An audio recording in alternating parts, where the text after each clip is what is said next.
asalaamaaleykum mbokku internet Sene News TV ñu ngi leen di sant di leen gërëm bu baax a baax ci seen émission sans détour tey nag dañoo am gan bi nga xam ne nag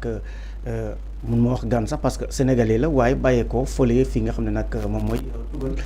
ñëw fii ni tey am ay jafe-jafe yi nga xam ne nag moom la ñu bëgg a wax ci lii nga xam ne sénégalais yi moom la ñuy dund non seulement en Italie waaye fii nii tam ndax am na ci. ginnaaw sénégalais yu bëri ji génn di ñaawlu li nga xam ne nag moom mooy le fait que ñu jël seen këyit maanaam seen extrait jël numéro bi di ko jaay ay jàmbur loolu indiwoon na fi ay coow tey jii ni nag dañuy bàyyi sëñ bi mu présenté wu bu baax a baax ndax wax ñu fan la bàyyeekoo ak li nga xam ne moom mooy dinañ waxtaan tuuti ci parcours am ñëwaat ci li nga xam ne moom mooy problème bu rëy bi nga xam ne mu ngi yoot ñenn ci sénégalais yi fële ca tugal sëñ bi ñu ngi lay dalal di la masaw bu baax a baax ci li nga xam ne nag yaa ngi koy dund muy yow muy ñenn ci sénégalais yi tur bi ak sant bi ak fan nga bàyyi ko. asalaamaaleykum man la Matar Gueye jóge Italie ma ne gannaaw ba ñu sante yàlla julli ci yonent bi sallallahu alayhi wa sallam di nuyu waa Sénégal yëpp. bañ lim bi nag parce que ku gëj ci dëkk lool boo naree lim rek day gudd te di nga tëb ñenn ñi. d'accord sëñ Matar dalal jàmm ndax bu nga ñu retracer tuuti lii nga xam ne nag moom mooy sa dundin fii nii laataa ngay dem tugal ak naka nga demee fii nga xam ne mooy Italie daan sa doole. daanaka dama doon jàngale moo tax tey bu ñu ñëwoon démb la doo ci dellu parce que dellu ci weddi yàlla la maanaam lu ñu tuddoon la nga ne danaa dem. dama doon jàngale am visa normal visa Schengen la woon boobu def naa sama visa 6 mois la woon moo war a dem France ak samay diplôme parce que j'étais titulaire du CAP lu jafe woon la Sénégal bu ma toogoon Sénégal mënoon leen def préfet mënoon naa def leneen mais boobu sax génn demewul nii ma dem waroon yóbbu samay documents yëpp parce que ma waroon def recyclage jàngale France yàlla def ni ci biir taxi bi laa pertoon document yaa ne boobu dellu siwaat hôtel sax def ñeenti fan mais taxi bi def nañu tout te document yi jotaatuma ko ma dem noonu far ñuy maye kayit Italie ma dem Italie donc dem Italie aussi tam ba taxi bi fii nga ñàkkee say document ci laa ñàkkee samay document fii la wala non fii bi may dem ci yoonu aéroport Dakar Yoff boobu Dakar Yoff la boobu laa ñàkk document yi dellu hôtel def naa 4 jours sama benn xarit rek xamoon ndew ma waaw te foofu yëpp amoon na say coordonnées. waaw mais taxi bi wootewaat nañu xam nga Sénégal rek woote nañu def nañu lu ne ñeenti fan yi jotuma ko bon ma yore visa dem far ñu ne Italie dañuy may kayit ma dem Italie bi ma demee Italie aussi dama egg si mu métti toogu ma ne bon ñëw nga ba fii naa xool lan laa mën a def far deme naa ñaari fan laa def commencé woon liggéey jamono yooyu liggéey jafewul mais liggéey métti woon mais dama ne bon boo demee ndaxte dafa am ñaar yoo xam ne mun naa ko wax tukki. ñaare dañ naan jëggaan la rek wala gàddaay maanaam dafa am loo bu nee da nga gàddaay dafa am loo rus wala say waaju rus ko génn dem bu dee da nga jëggaan dafa am loo ñàkk sam réew nga uti ko tukki loolu la woon immigration loolu la woon léegi nekkatul loolu c'est commercial ñëpp dañuy dem pour uti ji ma demee aussi tam dama ne bon ci dëkk nga ñëw da nga war a adapté wu da nga war a intégré da nga cee war a bokk ñaari fan laa def ñetteel bi ma ne damay jàngi italien di yëg di wàcc mun naa la ne Bergamo ba ñuy def concours bi may def concours bi di dem di arbitrer ji pour football ay association des arbitres italiani dañ ma doon wax mënuloo ko jàll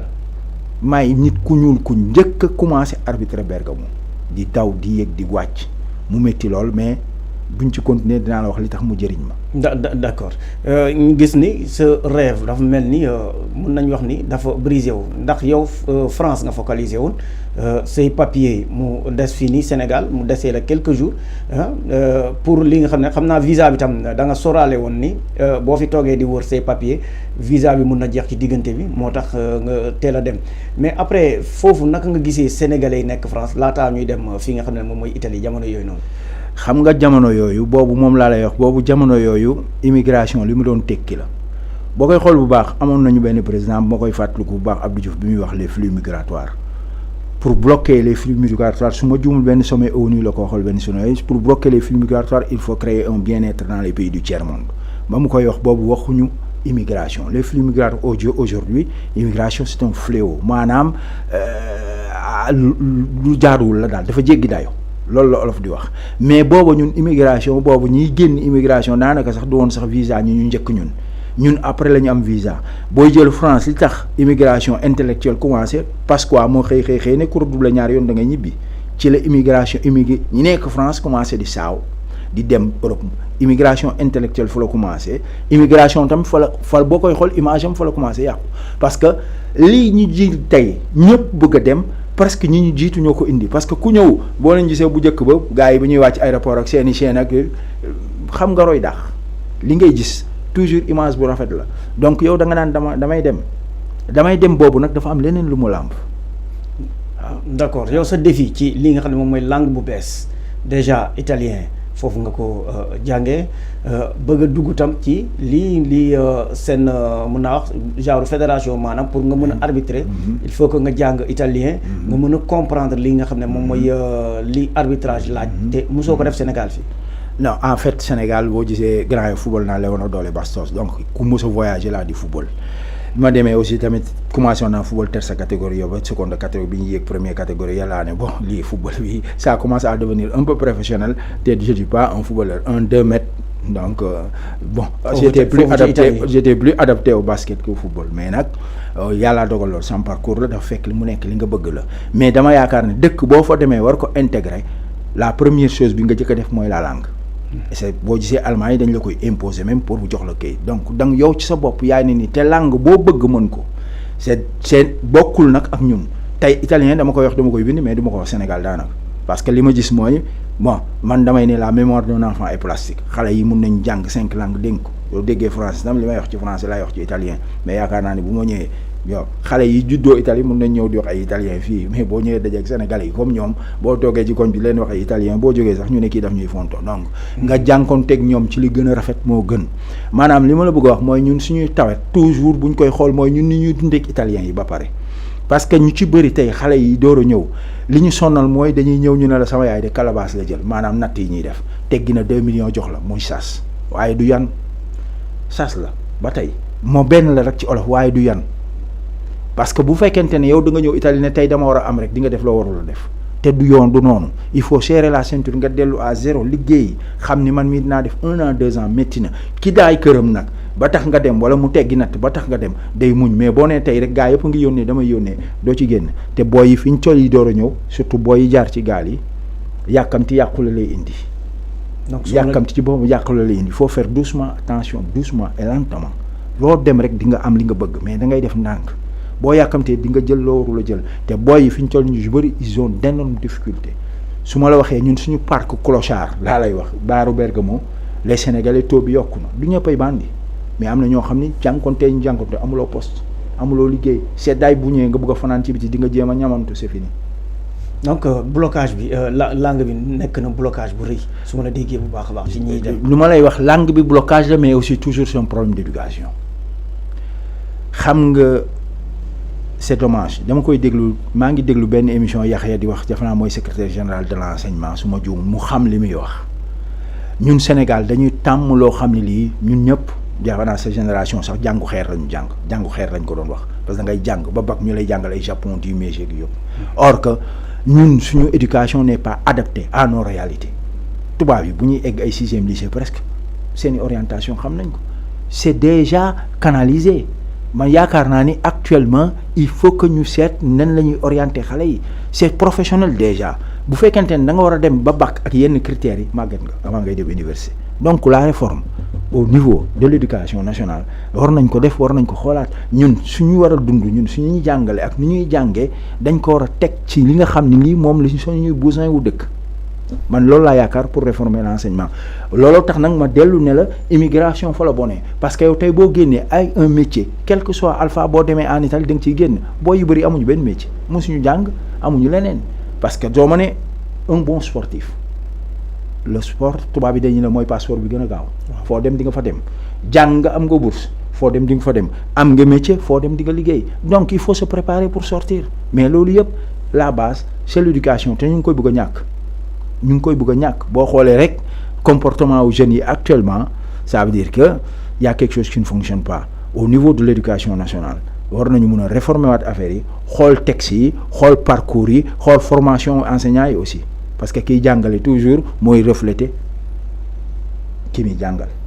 parce que aussi toujours man ba ma doon jàngale boog dañ lay wax l'éducation dañ lay wax par exemple la pédagogie c'est l'art de transmettre un savoir inspecteur wan may def CAP dañ ma attention Guèye li ma lay jox nii ce n'est qu'un papier yaay génn sur le terrain pour prouver te bul fàtte ni xale bi ngay jàngal tey bu ñu la delloo woon ay at c'est l'hypocrisie parce que yéen mënu la ñu delloo xale nga tolloog at mais wontu moo la gën a muus en fait xale bi ngay jàngal yow da nga koy xam mais yow yaa ko njëkk xam-xam-xam di ko jox xam-xam donc c'est l'amour ñun ba ñuy jàngal leen la ñuy wax nii boo demee ba toog sa kër li ngay njëkk a wax da nga naan le sentiment du devoir tubaab bi yokk ci bien accompli parce que toog nga xam nga ni ki gënoon a faible parce que kenn du wax nul tubaab da koy bañ on peut pas dire à un élève il est nul le plus faible relever nga niveau le plus doué l'excellent relever nga niveau parce que niveau yi mooy un faible un médiocre un doué un excellent parce que kii da ngay pousse ba sonn pour mu tàkk yoo xam nga ni élève bi li ma war a def ci moom et tu vas perdre du temps parce que loolooy sa devoir kii da ngay wax dem seen kër ñu utal koy pour quartier mu jàll ci kële booy expliquer dina ko l'excellent booy commencer xam na fi nga jëm mais bu fekkee da ngay démarrer l'introduction d'une leçon war ko jëlee ci ñi gën a fort ci classe bi mooy yëkkatiloo niveau classe bi et qu'on a un problème d'enseignant. D'accord ségrégation bi mënuñu wax ci sport tant que jaaruñu ci surtout yéen seen jamono bi ndax dund nga ko non seulement ci pelouse bi laataa ñuy ñëw ci arbitrage bi. alors xam nga le sport c'est l'union sport rek kay boole ay nit di defar parce que booy xool tey un supporteru Sadio Mané wala supporteru équipe am par exemple bu ñuy jouer équipe nationale ak arabe yi wala moom mu doon football Angleterre boo moytul nit mun na ko ne wuu te pourtant bi muy nekk Liverpool mun na ko supporter ça veut dire que fa ngay xoolee rek ni des fois benn classe la bu ndaw boo xam ne il crée des problèmes mais dafa am loo xam ne lii c'est un peu nan laa lay koy wax encore appartenance la loolu mooy li gën a bon ci supporters yi mais booy wàcc sur le terrain nga koy xam et puis boo choisir ne damay wàcc pour arbitrer c'est tout à fait autre chose journaux yu bëri bi may door a wàcc dañ naan maay insulté jamais insulté lañ lay wax c'est pas vrai arbitre moom booy arbitrer di nga mos a am ay problème mais da nga doon wàcc benn dëkk par exemple arbitrer naa benn match boo xam ne mu ngi woon Puntida fa la léegi bi mooy parti bi gën a raciste en Italie fa lañ seen nii ginnaaw bu may egsi bi tubaab yi di wax parce que tubaab yi italien yi bu ñu lay wax bergamasque yi seen dialecte bu ñu la waxee niger moo gën a garaaw négro bon bu ñu nee niger bay arbitrer donc ñëpp dañuy bu ñëw donc match bi may commencé échauffé wu avant may dugg match bi wuu yi da nga koy dégg mais après le match ñëpp lay féliciter parce que tu as fait un excellent match ñëpp lay féliciter parce que tu as fait un bon match dañ seen dirigeant responsable ba tey damay dégganteeg moom màgget na paa bi damay dégganteeg moom jusqu'à présent parce que mérite loo def tubaab bi dina la fay mérite même si tu étais bu ñi nga xam ni kii am na problème quoi parce que le racisme en fait en général c'est l'ignorance day am problème ak yow ak tout mais mooy diriger entreprise bi non tu es plus fort que blanc bi nga dendal da nga ko fay battre man je suis arrivé à Hydro-Aluminium Ornago multinational laa liggéeyal 24 ans j'étais le seul noir je dis le seul noir j'étais léegi la ñuy doon am benn xoolal début yooyu ni mu difficile bi may wàcc dans la basse bergamasque wàcc naa dëkk boo xam ne dëkku montagne la dañuy woote ñëpp dañ doon génn ñëw di la xool alors ma jox la benn histoire bu ndaw rek dama di arbitrer benn match wàcc di dugg ci vestiaire yi xale bi yuuxu un arbitre bu ñuul quoi yuuxu ko entraîneur bi mer ci affaire boobu jàpp ko tëj ko ci vestiaire yi bon ma ñëw arbitrer match bi ba mu jeex def naa ñëw parce que match boobu à 7 la woon année boobu à 7 laa doon arbitrer yaakaar naa ni ay 9-1 la ñu gagné et moo doon bombeur bi moo ci gën a fort c'est-à-dire que bu joué woon match boobu ma egg 20 match bi jeex papa jeeg yaay ji ànd parce que ñoom ñuy accompagne les enfants vraiment ànd ak yaay ji ak entraîneur bi muy jaagar yi ñëw naan ma non kii na ñaan wax ko na excusez wu quoi man leen lan la ñu ne moo la doon wax arbitre bi nga ñëw man leen mais c'est très grave li ngeen def te duma ko bind parce que rapport arbitre bi réfère to rapport arbitre bi mooy l'arme de l'arbitre bu waxee ne da nga ko saaga dañ lay suspendre bu ko bindee c'est fini donc man leen boo leen juumee ma bind ko ci rapport bi parce que li ngeen def ni c'est très grave arbitre bu weex taal am na zone Sénégal yooyu bu fa wàccoon dinañu woote ñëpp ne arbitre bu weexee arbitre mais c'est pas grave c'est un enfant bàyyi leen ko mu football ba pare ngeen ñëw ne ko lii warula koon wax mu nuyu ma dem c'est-à-dire que dafa am yar du yar en fait yar du yar parce que bu njëkk ba éducation boo tourné xool say waajur rek xam nga ni ngay comporter yow parce que bu fekkee dañ la war a dóor pour nga comprendre ça veut dire qu'il y a quelque chose qui ne fonctionne pas. alors commencé nañu wax ci li nga xam ne moom mooy dundin immigré yi. yow am nga cas bi ñu ma bëgg taxaw laataa ñu koy lawal ci ñeeni ci sénégalais yi fu mu toll nii da ngaa soxla say papier jamono bi nga dem daa fekk këyit moo fi nekkoon maanaam carte d'identité bu ñuy wax nii këyit mooy bu yaatu bi. bu ngand bi basang bi comme ni ngeen ko doon wooyee. tey jii nii basang bi amatul mu am changement ci diggante bi. ngeen am jafe-jafe pour mun a jot lii nga xam ne moom mooy seen carte te wax nañu ni képp kuy sénégalais droit may na la pour nga mën a yor carte d'identité nationale. waaw xam nga ni mu demee sax non jot naa samay kayit yëpp. waaye dafa am loo xam ni dafa doy waar. parce que boo demee Italie génn ak passeport sénégalais egg ba Italie defar sa mu jeex nga defar passeport consulat ba mu jeex quand Italie lañ koy defaree ñëw na daaf rek noonu yi ñu ne numérisé yi génn na léegi basang yi dañ koy dindi nga war a defaraat passeport mu am benn passeport bu jeex ngay defar passeport ñu ne léegi il faut nga am numérisé yu ndaw yi su duggee. dañ koy enregistré yëpp consulat au Sénégal mu ñëw daaf saa yu ñëwee ñu ne non am na ku ci am kayit ça pose un problème 2012 dama ne sama yaay gaañ na sama ginnaaw 2012 mun loo ñëw parce que yow sa carte d'identité mooy defar passeport mooy defar kayitu Italie et en ce moment je passais à la nationalité italienne malgré que tu de moom sénégalais la quoi mais loolu daf lay permettre bureaucratie bi nga éviter ko alors qu'est-ce qui s'est passé mënutuma am passeport mënuma renouveler sama carrière arbitrale commencé na brisé wu waxuma la dara maa ngi liggéey à tout moment je pouvais perdre mon travail parce que contrat indéterminé laa am depuis 2003 ma continuer di liggéey même si les inspecteurs de travail bu ñu génnee bu ma arbitré woon aw ma avocat yu baax jàppale wuñu ma damay ñàkk samay kayit donc il a fallu jusqu'en 2000 passé 20 ngay door a mun a am un passeport et que bi ñu deetee kayit yëpp yow bu ñu la yokkal say kayitu Sénégal dafa am numéro 2 c'est-à-dire que reconnaître nañ ñi am na ku ci am ay kayit yow nga am numéro 2. alors man j'ai reçu am naa passeport léegi am naa lépp defar naa sama séjour ngi door génn en Italie bu may defar séjour bi pour ma wax la ne jàng naa te loolu dama koy santé samay waajur di wax képp ku am sa doom na jàngee école parce que li ci gën a yomb mooy man li ma xalaat dama ne ki yore samay kayit mën a yor samay yëf bu circuler en Europe def fa ay musiba man su ma duggee en Europe mën nañ ma denc donc j'ai demandé la protection internationale non la protection spéciale parce que internationale du génn Italie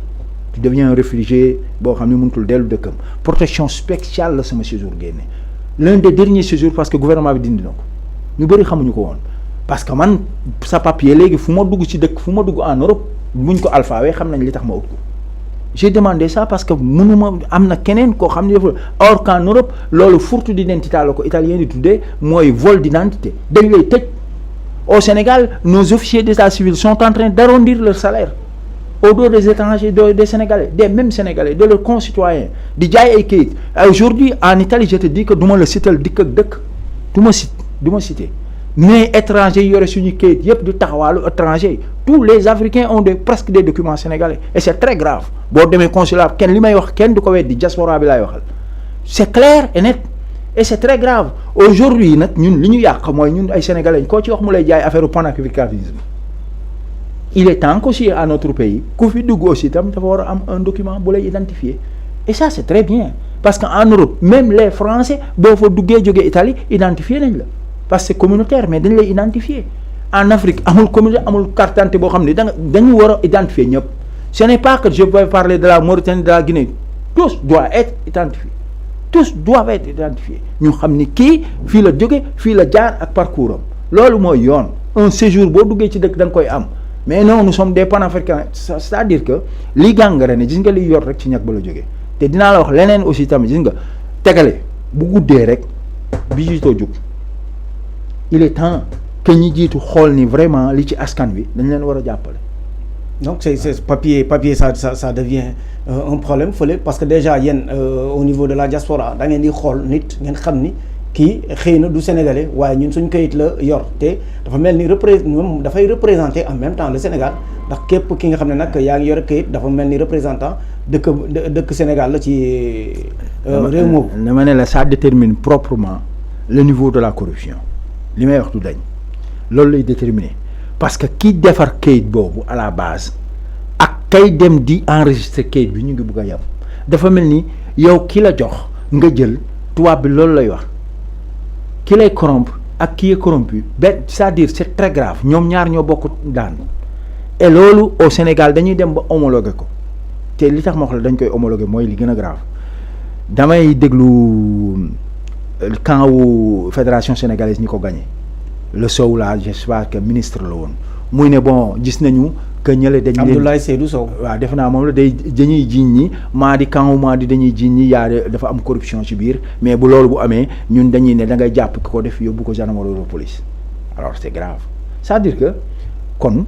gendarmerie police bi dama ne la li ñuy def ci tali bi donc c'est homologué j'ai fait Thiès Dakar booy bi fu mu jaar ci war ngay dem bu excédé dugal 2000 ba gendarmerie mer bi mu koy ne dugal naa defal ni sa morom yi def devant tout le monde c'est-à-dire que yow bu fekkente ne dama la war a dénoncer devant l'autorité boo xam ne il est censé à garantir la loi te moom moo njëkk a nekk un corrompu man ma jël un corrompu yóbbu ko foofu c'est-à-dire que kon homologué naa li muy def loolu laa la bëgg wax dañuy dem ba léegi ñun dañoo homologué yenn comportement yi or que dañ ko war a dindi cela veut dire que suñ koy dindi da nga koy dindi ci kaw les commissaires les chefs de brigade parce que dañ koy séddoo ñëpp ngay dindi day métti dans un pays boo bëggee defar day métti na métti nga jaamu ci yàlla ma lay wax un exemple on a un maire un excellent maire bi ñuy dem ba élection yi mu def 5 jours mais il a travaillé ba tubaab yëpp xam ni kii day gagné mu ñëw woote conférence de presse ne bon je me retire gars yi jàpp seen bopp. foofu ci Italie waaw je me retire ñëpp jàpp seen bopp mun leen noonu doom ju ndaw ji moo feebar parce que ñaari doom bu ndaw moo feebar te vraiment mënul continuer quoi bon. li ko waral c'est un avocat day retiré dem liggéey ji or qu'au Sénégal dama lay jox benn exemple bu yomb kuy yéeg ay voix ngay seet xam nga ay voix mooy li ma lay jox mais voix tamit ci français mooy làmmiñ bu fekkee da ngay yéeg nag voix yooyu ngay compter tu risques de ne pas concrétiser tu ne passeras pas à l'acte doo def dara ay voix ngay compter ci làmmiñ ngay continuer xaxar ak wax rek ngay continuer alors là suñu politiciens yi foofu la ñu war a dellu xam ne yow boo yéegee ci nguur da nga ciy jaamu yàlla def ci li nga ci war a def génn c'est un parcours boo war a def mu jeex. alors ñàkk papier yooyu noonu tax na ba yow xëy na sa déplacement ci jamono yooyu noonu yombut ndax dem nga ci ambassade bu Sénégal bi nekk foofu noonu pour mën ko souligner li nga xam ne nag moom nga doon dund. j'ai fait 12 fois su ma duggee woon guddi laay dem consulat ba jamono yooyu ñu ngi waaj a may booy yi di tamaate yi kayit Italie génn loi ne nañ leen régulariser tubaab yëpp jóg ci mu métti lool. 12 fois dañuy dem ba finalement dañ may gi dañ ma doon génne sax parce que dama leen sonal parce que dama am na benn jour boo xam ne je défendais même les boy yi parce que boy yi ku dugal carte d'identité ñu ne la carte d'identité président diw la du ma wax tur bi baaxul ce sont des Sénégalais man leen ñii ce sont des Sénégalais. parce que il faut ay étape la parce que déjà am na carte d'identité bi nga xam ne nag jamono Abdoulaye Wade la woon mu am voilà jamono comme ni ñu koy waxee rek mooy basan bi ñëw après Abdoulaye Wade ñëw xëy na ak léegi carte d'identité bi ñu yor. waaw léegi dama la bëgg ne bu fekkente ne yow pour des raisons de vote moo tax ay nit créé nit dem di créer ay carte d'identité ba booy xale dem xale yooyu xam nga loi boobu c'était defe naa pour sur un mois le temps que ñu lay defaral ci ay kayit ak yëpp ba ngay am carte d'identité loi bi raw na la kañ ngay amaat ay kayit. ok man j'ai fait 15 ans teguma tànk Sénégal pour un problème de passeport mais maa ngi doon liggéey yàlla dimbali na ma je pouvais perdre mon travail su ma jàngul woon je perdais mon travail su ma dawul woon di sport je perdais mon travail su ma mënoon appui des avocats je perdais mon travail te loolu yëpp sport moom la ko jox parce que tubaab bi li ñu lay wax c'est très simple le sport c'est l'école de la vie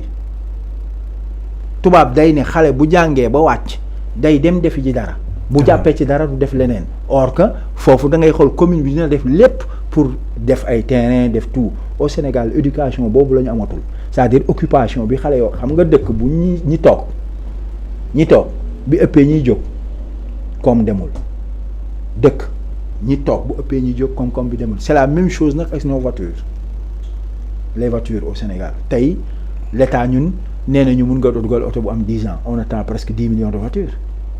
Pourtant parc automobile bi ñu yore yëpp màgget comment nan la ñuy def taxe yooyu bu ñu ko indi woon ci oto yu bees yi ñëw mun nañu dimbali ñu fi yore oto yu màgget ñu retirer leen. d'accord ak est-ce que actuellement fi nga nekk nii am nga ay papiers yu leer ak yan jafe-jafe nga dund pour mun a am papier yi nga xam ne ndax mu ngi sa loxo tey jii nii ñi la mën a permettre nga voyager. jafe-jafe yi yëpp mooy damay wax toujours le temps passé ne se rattrape pas, l'histoire ne se répétera jamais, on peut la raconter. métti na jot naa samay kayit moo tax tey ma ne dalal bi ngeen ma dalal dama leen ci sant parce que am naa voix mën naa wax kon man ñi may waxal du man kese tey jot naa samay kayit parce que kayit bi même bu nekkee protection spéciale mun naa ci liggéey mun naa dem mun naa tukki. mais jot nga sa kayit dafa jot naa sama kayit sa passeport sénégalais jotoo passeport non jot naa passeport sénégalais. ok jot sinon doo am kayit bi am naa passeport sénégalais am naa lépp. léegi après des années waaw après 15 ans tu viens dans un pays boo xam ni 15 ans doo xamante sax fooy jaar 15 ans c'est une éternité mais ki la ko teg 15 ans yooyu anamu parce que aussi nan nga koy dénoncer au Sénégal da nga lii rek laa mënoon def nga ñëw ci plateau yi wax jeet ku lay déglu au minimum ñuy jéem ci jóg parce que aussi il est temps que la corruption à un certain niveau ñu commencé koo dindi. mais sa papier bi noo ko jotee avec le même numéro avec benn changement numéro 2. alors léegi mooy li ma la wax man sama carte numéro 2 lañ ciy yokk sama carte numéro bi numéro 2 lañ ciy yokk loolu laa ne Sénégal dem nañu ba commencé di reconnaître ay numéro 2 est-ce que numéro 4 amul sax loolooy sama problème. donc numéro 2 bu nga amee passeport. waaw moom ngay amee passeport. te numéro 1 mu ngi circulé. waaw numéro 1 mu ngi circulé moo tax ma ne la moo tax ma laaj mënoon naa laaj un permis de séjour normal j'ai demandé la protection spéciale. parce que xam naa ni su ma duggee feneen ñu dugal sama séjour mën nañu ne leen nii yëpp yóbbu la protection spéciale il faut nga motiver li tax ma motiver ko mooy dañu sàcc samay documents. donc est-ce que tey jii nii bi nga ñëwee Sénégal dem nga daaf ba signaler ni man sama numéro 2 la waaye numéro 1 mu ngi circuler ba tey. non ba tey nag c'est vrai que aussi c'est une démarche à faire. loolu c'est une bonne suggestion lu ma war a def la aussi vraiment lu ma war a def la le temps presque parce que dama war a ñibbi mais dinaa ko def parce que. même soo yaakaarul ni dina aboutir c'est le devoir d'un citoyen de dénoncer. donc dans la nature am na kenn ki nga xam ne mu ngi yor sa tur mais dafa mel ni xëy na sa tur waajur yëpp la ñuy jël jox ko wala numéro bi kese la. alors man li may ragal pour bañ ci bàkkaar wala wax lu ma xamul mooy mu ngeeg sama tur wala mu ngeeg sama numéro bi daal wóor na mais est-ce que. parce que tamit en France on a découvert que nit après 3 ans une femme gis nañ dañu cloner document am yëpp ba carte de crédit am yëpp après 3 ans la ko gis parce que dafa am alal xam nga ko am alal ba mu contrôler waaw balaa ma koy gis baadoolo bu mel ni man nag bu ko amoon de subvention nga gis ko parce que bu jëlee sa xaalis yëpp nga gis ko. ça veut dire que comme loolu am na en France je dis en Afrique n'en parlons pas. parce que même système la même xam-xam la. c'est possible aussi quoi. n'en parlons pas man ce que je dénonce seulement mooy nañu delloowaat xam ni nous sommes des Sénégalais. mbaa li nga ci fay bëriwut. non en fait déplacement yeeg. en fait boo nee li nga ci fay bëriwul non parce que boo liggéey man tourne guddi laa doon laay de def moo liggéey guddi parce que moo liggéey guddi ba 5 heures nga départ dem fekk franc bi presque consulat ba di nga fekk des fois 50 100 personnes ñu naan la non yii la ñuy jël foofu tamit des fois le niveau xam nga nu mu demee ni day romb jéggi la du n'importe quoi mais da ngay calculer chaque fois nga war a daw presque 100 kilomètres dem pour benn papier amuloo ko di dem chaque année di dem finalement da ngay décourager. finalement da ngay dem ba finalement nga ne non mënutul nekk quoi am na loo xam ni ça ne fonctionne pas.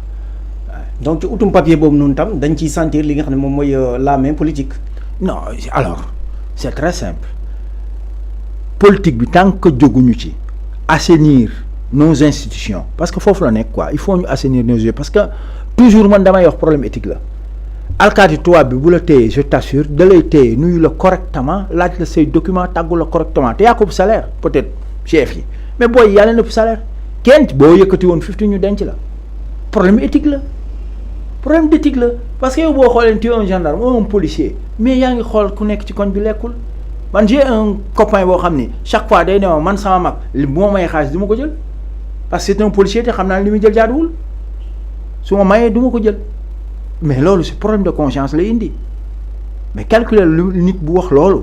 ku mu bokkal ndey ak baay ne su ma mayee du ma ko jël parce que xam naa ni mu koy amee jaaduwul. donc su ma la déggee y a pas mal de Sénégalais yi nga xam ne nag ñu ngi am problème pour mën a jot see kayit le fait que adhéré wuñu ci parti politique wala adhéré wuñu ci mouvement wala xameewuñu leen ñuy def politique wala politiciens yi am na li nga xam ne nag mooy quota bi ñu lal pour ñuy kayit yi nga xam ne war nañ ko jagleel Sénégalais yi. dama lay wax benn fait boo xam ne bii c'est dommage jàll nañ 2 élections yi njëkk élections yi. boobu sax mënoon na am carte d'identité mais carte d'identité boobu du carte d'identité bu normal parce que boobu gars yi dañuy ñëw defaral la carte d'identité vote yi am ñun ay moodu la ñu Italie moodu la ñuy tuddee et tur boobu am na li tax moodu ça cloche mal quoi il y a quelque chose qui ne fonctionne pas dama koy wax toujours parce que nit ki yow la ngay représenter sa bopp sa biti moom ngay représenter sa kër sëriñ bi da doon wax ni roy leen tubaab yi teel a jóg ci nangu liggéey ci yenn jukko yi mais yow li nga bu fekkente ne da nga bëri jël si yenn jukko yi yóbbu ko fële ça pose un problème bu ñu toogee ba élection jot nga nekk quelqu'un qui va développer son pays te dinaa la wax li tax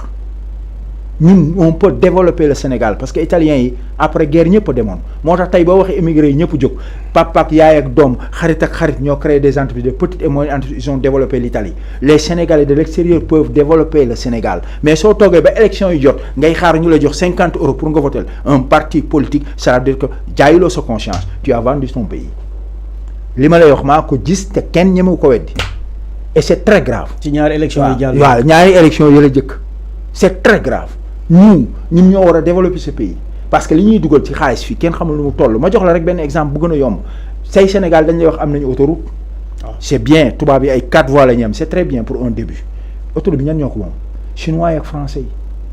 mais ñun patriotisme toll na foo xam ne boo jëloon ñu nekk États-Unis jël ñu nekk Allemagne jël ñu nekk France et je parle au nom de la diaspora ne leen gars yi dugal leen ku nekk 100 000 ba 1 million je te dis que c'était des milliards pour construire l'autoroute te ñun ñoo koy moomal suñu bopp mais ñun suñuy dirigeant bu ñuy xalaat seen bopp rek la ñuy xalaat moo tax ma ne le Sénégalais conjugue seulement à la première personne du singulier je te sukk yóbbaale say woom su ma sukkee say woom doo jóg je rek la ñuy wax man rek nous du am parce que je la et le verbe xaalis. D'accord waaw et ça c'est très grave. Voilà c'est vraiment dommage ñu bëri ñu nga xam ne nag ñu ngi daw seen ginnaaw papier yi te ñu xam ni affilié wu ñu ci benn mouvement politique maanaam bokkuñu fenn loolu tax na ba ñu bëri duñu mën a ñëw seeti li nga xam ne moom mooy seen waajur yi dañuy delluwaat ci situation sénégalais yooyu noonu nag ndax dañuy wax ni am na ay sénégalais yi nekk foofu noonu ci ay conditions yi ñu leen ñaanalul maanaam ci conditions yi terrible comme yow jot nga leen gis yaa ngi doon énumérer sànq ni seen benn site ak ñenn ci sénégalais yi ndax léeg-léeg nga dégg teg nañu sénégalais loxo drogue Italie wala lii sénégalais ci yenn ñaawteef yi nga xam ne ñu ngi leen di tudd en tant que sénégalais de la diaspora. ah dama ne la da ngay ne situation dramatique parce que ëpp na loolu xam nga sànq bi ma lay wax dama la wax flux migratoire mais léegi immigration la ñuy wax c'est un fléau. parce que yow bu fekkente ne da nga ñëw ci dëkk dafa am loo xam ne da nga koy roy liggéey moo la fa indi da ngay liggéey dem dugg sa kër liggéey correctement c'est dommage que ñu ci bëri nag xam nga toujours dañu leen ndox mi wal nga war ci yaakaar rek pour naan mu ànd ak ban bi taw bi da nga koy segg ñëpp a dem am na des bandits am na ñu normal am na ñu mën a liggéey am na ñu mënul liggéey moo tax ma ne la taux bi dafa yokk tey boo demee Bergamo parc gare ba taux clochard yi les Sénégalais dañu yokk te ñooñu seen i bokk dootuñu leen am. Parce que yow tu n'as rien construit, tu n'as rien en Europe, tu n'as rien au Sénégal, tu peux pas revenir. Léegi nag problème bi réellement racine bi toujours moo xam la problème éducation mais éducation du mu jàng rek léegi nag su fekkente ne da nga préparé wul non actuellement vraiment su ma li ma lay wax nii jéggi na dayoo. et que sooy déglu toujours ci plateau yi vraiment je dis que plateau yëpp presque. da nga leen di féliciter parce que les gens critiquent par exemple gars yi yore ay job affaire yi ñuy wax ci États-Unis yëpp dañ leen di critiquer des fois naan non defaluñu dara mais le fait que yow nga toog ci plateau bi rek di joxe information tu fais un soutien moral. et c'est très important parce que tubaab bi gis nga boo amee problème bi njëkk a am assistance sociale bi la ñuy njëkk a yëkkati parce que pour ñoom nit ay wiis rek la boo amee problème bu doo am na lu manqué dañ koy delloo boo yooyu da nga ciy gis ñoo xam ni ils ont état bi du ma la wax dépression la. parce que da nga ciy egg koo xam ne da lay wër ne pare la et que xam nga aussi tukki nga dem ba fële mënatuloo ñëw buñ la joxee paas sax doo ñëw parce que xam nga am na y a quelque chose qui ne va pas mais Italie vraiment nañu delloowaat man je dis que c'est au niveau de la base ngi former nga xam ni man dama bëgg a dem rek a nekk sa bopp da nga bëgg a dem mais defal jafe jël dara jéemal xam dara jéemal mun dara après nga dem parce que bu nekk ak sa wërsëg. d'accord comme gouvernement jubanti la ñuy wax. tey jii nii boo amoon message bi ngay lancé à l'endroit des nouvelles autorités lan lay doon. mooy li ma la wax naa ko sànq nee naa la tegale bu jubee rek bu baaxee rek gudd ba jëkk a jubal jubanti bi na commencé ci ñoom. ma wax la benn affaire bu ndaw bu tuuti tout travailleur en Italie jël ko liñ koy bind 730 fin d'année da nga koy déclarer looy sa reddito li ngay jafayeeku da nga koy déclarer tout travailleur 730 boo paree nga xool ko boo paree bu ñu demee comme Sénégalais yi def ci bëri ñoo xam ne néew gi doole lañu état bi li ngay def say frais médical ak yooyu yëpp vers juillet la def naa ñu ngi commencé rembourser am na lu ñu lay delloo donc di nga ci se retrouve avec 2000 3000 4000 euros yow mi yore ay kër yu dul jeex ak yooyu yow yaa jox état bi. Alors aujourd'hui au Sénégal dañuy wax ay ministères yu déclaré wul mais je dis que nos autorités doivent déclarer waruñu ko xaar sax Sénégal mënuloo ne kiy jaay caaf ak yooyu day déclarer parce que Italie kiy jaay café bi sax day dem retraite parce que dañ koy cotiser amul gu fi le Sénégal est informel et c'est très grave loolu xam nañ ko mais ñi nga xam ne ñoo gën a formel ñu ngi liggéey dans le gouvernement et tout ils doivent déclarer. loolu amul Sonko amul kii mooy falu amul kële mooy falu dafa nekk loo xam ne trajectoire la boo xam ne lii la mooy yow da nga koy def pour woon gars yi ne lii la man si je suis ministre maa ngi yéeg déclarer 1 milliard suba bu ñu ma waxalee 1 milliard kenn du ko weddi nañu déclarer li ñu am c'est-à-dire aux yeux des gens ñoom ñoo war a jëkk a correct ci jiitu bu jubee rek yan bi day jub loolu mooy problème bi on attend parce que aussi tamit mënuloo tëb rek critiquer nit man je me dis que nit ki aussi tam boo ko falee 5 ans sax mun nga ko jox confiance 5 ans comme tubaab yi di def mais en 5 ans boo leen satisfaire dootuñu la war d'accord seen diaspora bi am ngeen ay député ndax ñoom seen rôle satisfaire na leen ou pas. Le problème fondamental xam nga man nag dama koy wax toujours la politique politicienne du ma ne ça ne m'intéresse pas parce que la politique politicienne mooy wax jeeg xaxar gi rek te xaxar ci olof mooy wax bu ñaaw. loolu laa lay wax toujours bu fekkee politiciens yi ñoom ñëpp ñu ngi xool ay voix ci voix la ñu mujjee voix mooy wax dootoo defaree même ñi nekk ci diaspora bi nañu waxal parce que diaspora bi pour nous satisfaire dañ ne yóbbu nañu oto yi à 10 ans c'est bien mais man dama ne bu fekkente ne yow da nga dëgg Ourossogui kii dëkk Oréfondé kii dëkk ginnaaw Djilass dëkk yu sori yooyu nga xam ci ginnaaw la amuñu poste de santé da ngay gis kuy matu sax ñu teg ko ci saret ñun diaspora bi da ngay gis des fois ñu may la ambulance boo xam ne ça fait 16 ans mais ambulance bee gën oto yi daw fii yëpp. comprendre lu ma la. nga war ko yóbbu seen dëkk c'est un don état bi loolu dañ ko ñaanoon ñun ñu dimbali ñi am seen don war ko yóbbu seen i dëkk ñu dimbali ngir yàlla ñu am dérogation ba pare nag teg ci loi comme tubaab yi ne voilà may naa leen ngeen dugal ambulance may ko seen dëkk waaye bu dee ambulance bi 12 ans la def xam nga passé na loi bi boo ko fi indee bu ko def taxi bagage dinaa ko nangu ba pare tëj la nañ ko bind. parce que tamit gars yi dañoo jéem a loi boo teg dinañ ko contourner mais loolu dama ne la toujours dafa am yoo xam ne boo koy def c'est des actes pour jaamu ci yàlla dama lay jox rek benn exemple waxoon naa la ko bi ma koy jëkk a wax diaspora bi ma lay lancé waat encore un message à nous Modou parce que nous sommes tous égoïstes ku wàcc Sénégal muy man muy keneen ko wax sama terrain lay wax parce que di nga calculer nooy dellu see mais yow boobu amee benn kër am ñaari kër il est temps que nga xalaat sa pays li Italiens yi def ba def seen dëkk nañ ko def mais nag comme man bu ma bokkee ak yow nga lekk wala kay gouvernement bi dañu canaliser même si c'est des sociétés à rendement un peu national ñu am ci des quotas c'est-à-dire quota bi mooy comme bundu italien yi ñuy def ci poste yi c'est-à-dire que gouvernement bi moo ko parrainé doo perte soo defoon tey 1 million en 10 ans tu perds pas parce que c'est garanti par l'État état bi def ko créer des petites et moyennes entreprises xale yi liggéey ci ñu jaamu ci yàlla ne la bon chaque mois bu ci defee quota wu 5 millions on développe le Sénégal xam nga ñaata ñoo nekk ci biti mën ko du jeex parce que yow di nga créer dara ñu jaamu ci yàlla c'est ça qui freine l'immigration mais pas que nañuy toog rek naan nii ak nii ak nii parce que ñun li ñu mën nañu participer pour ce pays et je dis que gis nga l'instinct patriote dafa fort le patriotisme gis nga boo tollee ci biti ngay xam balaa nga koy xam sa équipe nationale de football y a des gens qui faale wuñu basket faale wuñu football mais dañuy concentré wu parce que c'est mooy affaire yoo xam ne da lay delloo un peu sa dëkk. parce que couleur bi mooy moom c'est vrai que aujourd'hui changé na ak plateau yeeg télévision yeeg yooyu léegi da ngay toog tu vois tout mais am na ay jamono yoo xam ni buñ nee Sénégal ay football sur le plan international nga mun ko seetaan da ngay toog concentré wu mais Sénégal buñ ko gagné sax am na ñoo xam ne du ñu reer c'est bon nañ ñu de seet ñuy def ñu participer pour ce pays et que mën nañu participer pour ce pays parce que aussi tam di wax aussi tamit du changer dara. d'accord bu dee am na li nga xam ne nag fàtte naa la ko laaj ci waxtaan bi nga bëgg ko yokk mu doon mot de la fin lu muy doon. Daanaka li ma mën a wax di ko tëjee mooy li gën a yomb xam nga séeréer danaan àdduna defee sàcc nee na àdduna du cere waaye cere xam nga dañ ciy def laal baa jegaa laal pour mu tax olof yi boo demee biir Jolof wala Kajoor nañ naan la dum si xew ñun kénkele baa la ñuy wax Dakar waaye des na ko suukar ndax mu neex a naan donc nañu tàppe xol yi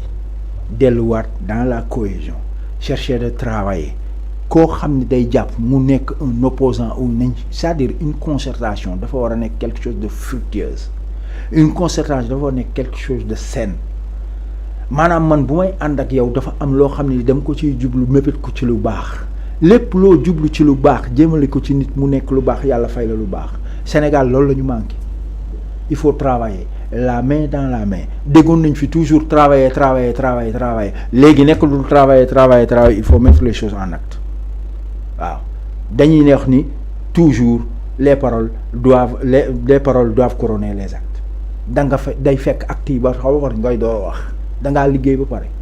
tubaab bu la fekkee ngay liggéey lu mu néew ak lu mu baax dalay xool ba nga pare mën la il faut redoubler d'effort le Sénégal doit redoubler d'effort may tàggu ñëpp di nuyu ñëpp di leen sant aussi ci dalal bi vraiment kontaan na sant ko gërëm ko bu baax a baax moom mi sénégalais de la diaspora comme sénégalais ñu tàmm di wax mooy Modou ñëwoon fii di échanger ak ñun ci lii di sénégalais yi ñenn ci sénégalais di dund fële ci diaspora parce que bu ñu nee Italie noonu lañ ko mën a lister pour ñenn ci France wala yenn dëkk yi nga xam ne xëy na amuñu tey jii nii porte-parole bi leen di mën a ñëw toogal ci plateau bi comme moom nu mu amee li nga xam ne rek moom mooy possibilité di leen sant di leen gërëm bu baax a baax yéen mii di internautes yi di leen jox rendez-vous ci benn numéro sans détour.